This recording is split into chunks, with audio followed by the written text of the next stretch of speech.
Hello friends, it's me again, Joseph, your host, and welcome back to our channel and the Saint Story for Kids. Today, let's travel back in time to meet a truly amazing saint. A woman so brave and loving that she became known as the Mother of a Nation. We're going to hear the story of Saint Marguerite Bourgeoys. It's the first female saint of Canada, whose feast day is January 12th. Her life is like an incredible adventure story, filled with courage, faith, and a whole lot of love. So who was this remarkable woman? Marguerite Bourgeoys was born in France way back in 1620 as a young girl. She wasn't particularly interested in religious life. But one day, when she was 20 years old, something incredible happened.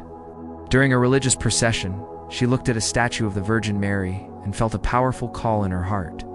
It was a feeling she couldn't ignore. Mary was asking her to dedicate her life to serving God and others.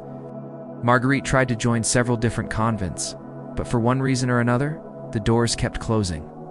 It seemed like she wasn't meant to be a traditional cloistered nun, living behind convent walls.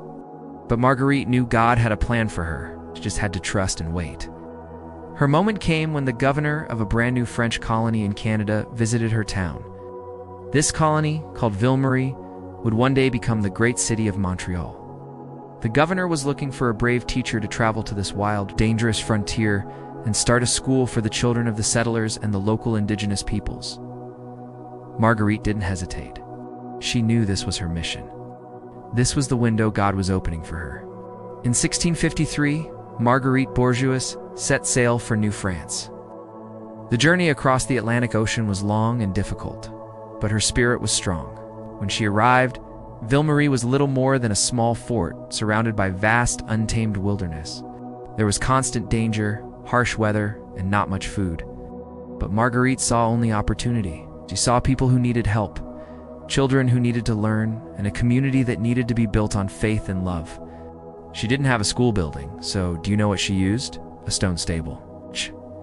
In 1658, she cleaned out a stable that had been used for animals and turned it into the very first school in Montreal. Imagine learning your letters and prayers in a place like that. Marguerite didn't care about having fancy things. She cared about the children. She taught them how to read, write, and pray. But she also taught them practical skills they would need to survive, like sewing and farming. She believed that education was about liberating people, helping them become everything God created them to be. But Marguerite's work didn't stop there. She soon realized she couldn't do it all alone. She traveled back to France to find other brave women who would join her. Together, they formed a new kind of religious community, the Congregation of Notre-Dame. What made them so special? They were not cloistered.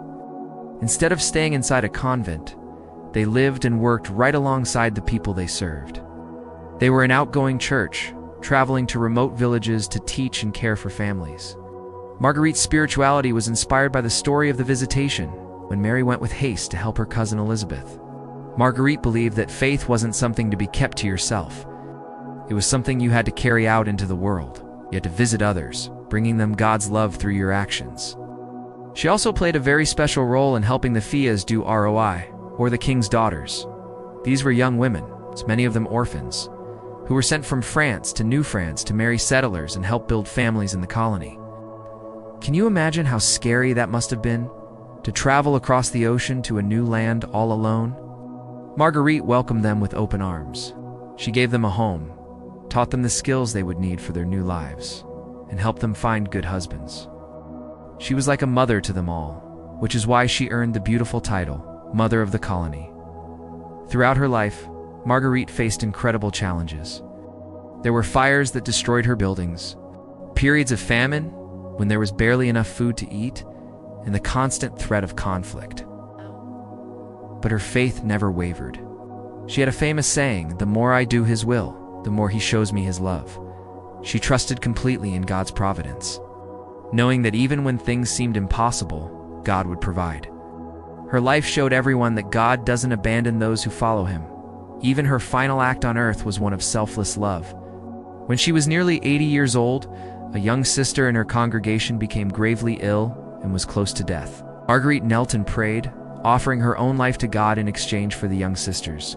Incredibly, the young sister began to recover, and shortly after, Marguerite herself passed away peacefully on January 12, 1700.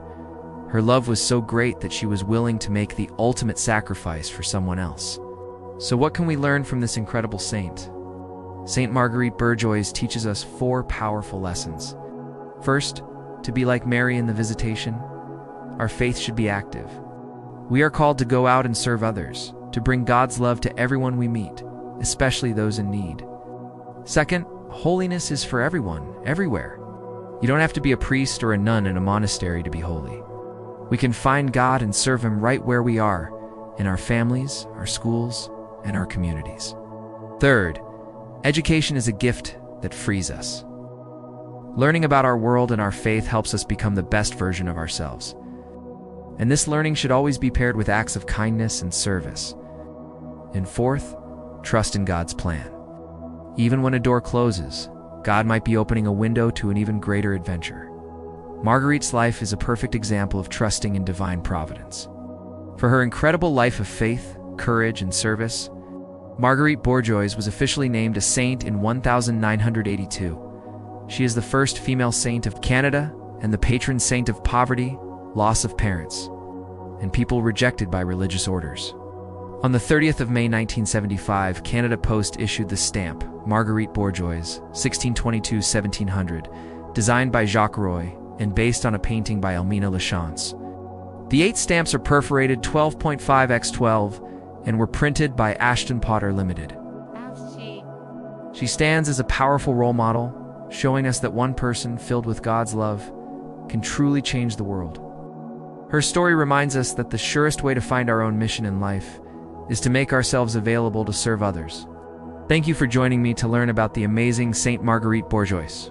I hope her story inspires you to be a little braver, a little more loving, and to always look for ways to serve others right where you are. Don't forget to like, share, and subscribe for more stories of the saints. Take care, everyone. Stay safe and healthy as usual. See you next time, and God bless you always.